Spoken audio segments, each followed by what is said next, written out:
नमस्कार, स्वागत है आपका वीके न्यूज में। भारत की राजनीति में इन दिनों सियासत अपने चरम पर है। इधर कांग्रेस की अंतर कलह चल रही है, सपा अपनी वापसी की तैयारी में है, आप भी यूपी और पंजाब के किले में एंट्री मारने की तैयारियों में लगी है। ऊपर से यूपी पंजाब के चुनाव सर पर है, साथ ही दिल्ली बॉर्डर पर किसान धरने पर बैठे हैं और इन सब के बीच प्रधानमंत्री मोदी ने मंत्रिमंडल ही बदल डाला। लोगों को हैरानी तो तब हुई जब स्वास्थ्य और कानून मंत्री को बदला गया। इसके पीछे कई कारण हो सकते हैं, पर अटकलें लगाई जा रही है कि काम को लेकर ऐसा फैसला लेना पड़ा। बता दें कि पिछले कुछ महीनों में दो मुद्दे सबसे गर्म रहे, पहला कोरोना और दूसरा किसान आंदोलन। और इन मुद्दों को विपक्षी पार्टी ने खूब भुनाया भी। याद ही होगा, जब कोरोना चल रहा था तो कई राज्य सरकारें केंद्र पर निर्भर रही। कई ऐसी खबरें भी सामने आई जहां केंद्र द्वारा भेजी गई मदद धूल फांक रही थी और राज्य सरकारों के पास कोई जवाब तक नहीं था और यह बात केंद्र के लिए आईना साबित हुई। खैर जो भी हो, लेकिन सियासत के परे नया मंत्रिमंडल अपने काम में लग चुका है। जाहिर है कि केंद्र तीसरी लहर से पहले हाथ पर हाथ धरा नहीं बैठ सकता और न ही राज्यों के भरोसे। इसलिए केंद्र ने कुछ बड़े फैसले ले लिए। दरअसल प्रधानमंत्री नरेंद्र मोदी ने दूसरे कार्यकाल के पहले मंत्रिमंडल विस्तार के अगले दिन ही यानी गुरुवार को कैबिनेट की पहली बैठक संपन्न हुई। प्रधानमंत्री नरेंद्र मोदी की अध्यक्षता वाली इस बैठक में कई बड़े फैसले लिए गए, जिसके परिणाम भविष्य में देखने को मिलेंगे। इस बैठक में कृषि और स्वास्थ्य क्षेत्र से जुड़े फैसले बेहद महत्वपूर्ण है। इसके तहत सरकार मंडी के माध्यम से किसानों तक 1 लाख करोड़ रुपए पहुंचाएगी। इसके अलावा सरकार ने 23,000 करोड़ के आपातकालीन स्वास्थ्य पैकेज का भी ऐलान किया।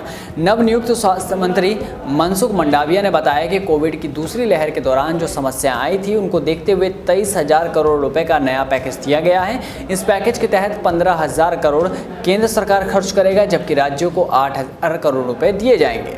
विपक्ष के आरोपों को एक किनारे कर केंद्र सरकार अपनी तैयारियों में अभी से लग चुकी है। मनसुख ने बताया कि साल 2020 में कोरोना से निपटने के लिए सरकार ने 15,000 करोड़ रुपए का पैकेज दिया था।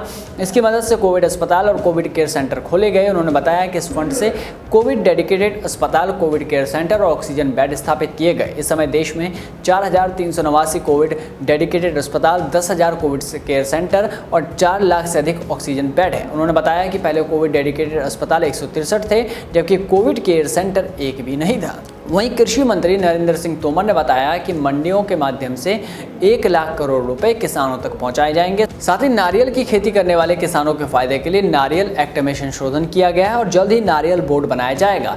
उन्होंने कहा कि सरकार ने इंफ्रास्ट्रक्चर फंड के लिए राज्य सरकार और सहकारिता संस्थान, स्वयं सहायता समूह और APMC भी पात्र होंगे। कृषि मंत्री ने कहा कि कृषि क्षेत्र को आगे बढ़ाने के लिए कृषि स्टार्टअप और किसान समूहों को 2 करोड़ रुपए तक का ऋण दिया जाएगा। इस ऋण पर 3% ब्याज की छूट दी जाएगी। उन्होंने बताया कि कोई भी अलग अलग इलाकों में स्थित कोई प्रोजेक्ट लाता है तो उसे 2 करोड़ रुपए का अलग अलग लोन दिया जाएगा और ब्याज की छूट मिलेगी।